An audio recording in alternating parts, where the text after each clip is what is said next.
Hi guys, today we are comparing the MacBook Pro 13 M1 versus the MacBook Pro 14 M2, and this is basically a 5-month-old machine. I just got this in April or May, and right now we're in October. So I think it's the right time. I spent 2 years with this, or maybe, and I've spent like 4 months with this. So I think I'm in the right place right now to assess which is a better machine for you and which will give you more bang for your buck. This is a good video for somebody who's looking to buy a used M1 MacBook Pro. I can tell you the flaws and the good stuff, and I can also talk about the M2 in case you wish. The screen is one of the major reasons you would want to go with the 14-inch. It's an XDR screen, and as far as quality and clarity is concerned, I think it is at least 25% better and brighter than the old one. The depiction of colors is quite unique. I feel the screen quality and the display is amazing. Having said that, this is also a great screen, the MacBook Pro M1. If you have an older MacBook like a 2019 or 18 or 17 or 16, if you go to this guy, you will find it to be a lot more clearer and better. So after display, of course, battery is something which is amazing on the new one. When the M1 came out, the battery was 12 to 14 hours, but now I'll be lucky if I get 7 hours on a single charge, and even less if I am using iMovie or Final Cut Pro. So with this guy, I can confidently say between 8 to 10 hours battery I get. I'm quite, I don't like the battery depleting, so I am not even upgrading to the newest Mac OS, because every subsequent upgrade reduces your battery life, and when you pay like so much money for a machine, it's irritating when the battery depletes that fast. So both have good battery life. If you're coming from a Windows computer or an older MacBook, Intel based, you will find the battery is much better on this. But please be wary. There are low power modes, but they don't really work, to be honest. Maybe you save half an hour, 1 hour, it's not worth it. And it also slows down your Wi-Fi speed. In terms of performance, I think this is an 8 GB RAM and this is a 16 GB RAM.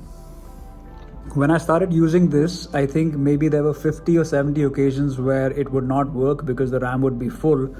With 16 GB, you have a new lease at life. I feel it's so much better and convenient. Till you don't have 16 GB, you can't say that you've experienced it.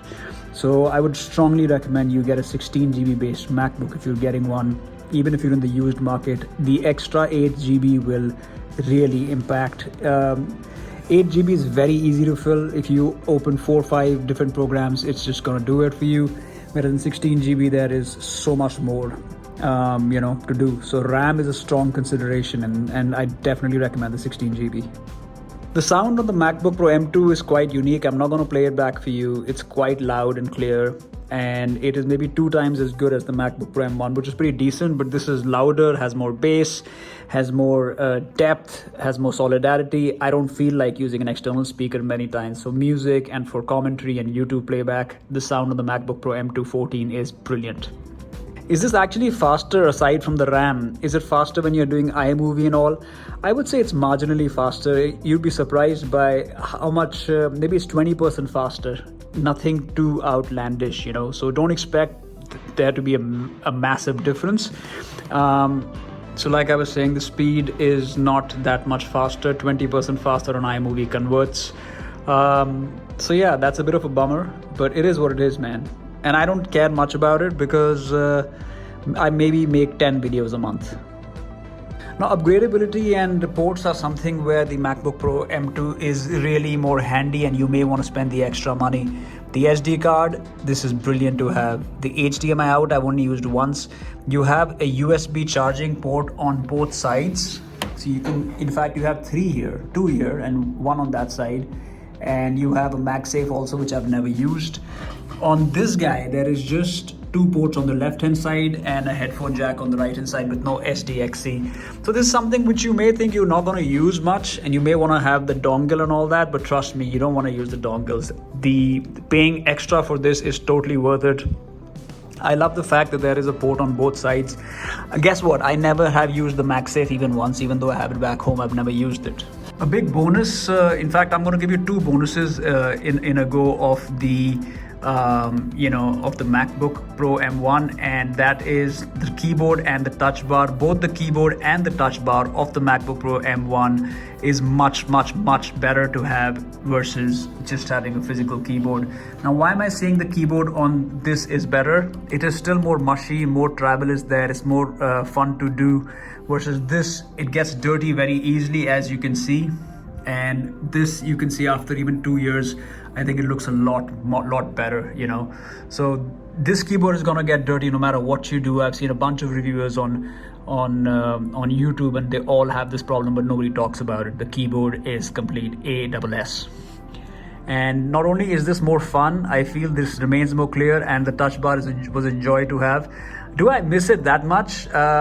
You know what, I do, frankly speaking. I think the touch bar is something unique, and it's always fun to have an extra screen. So it almost feels like having an extra screen on your keyboard. Psychological, but it's true. Let's talk about this camera. The camera on this is maybe 3 times as good as the camera on the MacBook Pro M1. So the M2 with the 14-inch has a way better camera. You can't go wrong. Is it still as good as it should be? No. I still feel in this day and age, when you're charging me 2 lakh rupees for a MacBook, this is unacceptable, Apple. And this costs maybe a lakh, so it's okay. In parting, I would just like to say that I've often thought that the MacBook is my favorite product by Apple, but these are far from perfect machines, and I feel I feel in terms of speed and battery life, they should be more capable in this day and age. And I can't live with a keyboard which is not durable for some reason, And I feel Apple needs to do something drastic to bring out the perfect machine. If I'm paying 2 lakhs for a computer and everything is not 10 on 10, I don't see why I'm doing that, I mean, it's a great computer. It's a good computer to buy. And I probably, this is a 512 GB machine. This is a 256 GB machine. Come on, at least give us 1 TB on each, I feel when you're spending 2 lakhs on a machine, you shouldn't have to contend with 512 GB. And as far as everything else is concerned, it's a good machine, and I'm happy I have it. Can I go back to this? Not at all. When I go back to this, I notice it's slower. The RAM really F's up. The screen is more reflective. The screen is not as good. Of course, the form factor is unique because it's so small, and both are supposed to be durable.